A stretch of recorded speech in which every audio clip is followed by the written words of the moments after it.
Nobody denies that Lazar Kaganovich, one of the closest agents of Stalin, together with party leaders of Ukrainian, Russian, and Belarusian descent, helped transform a moment of collectivization into a state-orchestrated famine in Ukraine.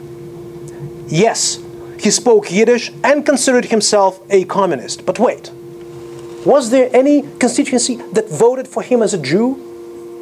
Did he represent any Jewish group or party? Was he treated by his party colleagues as a Jew, and did he see himself as a defender of any kind of Jewish interests?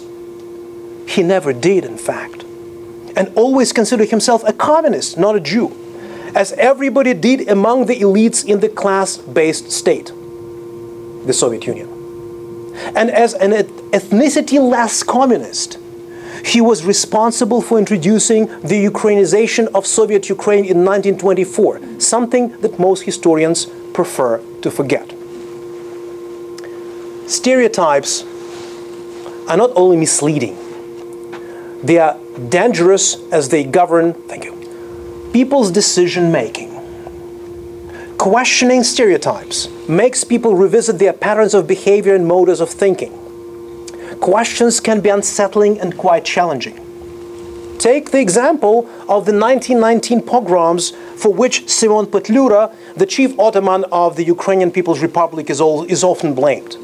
Well, to orchestrate mass violence against any ethnicity, one has to have power over a territory where a targeted minority lives. Loyal troops following commands to commit atrocities and trained to do so. Political, religious, or ideological motivation channeled to the troops, and so on. But here, a historian comes and tells you that Petlura had done none of these, and had had none of these.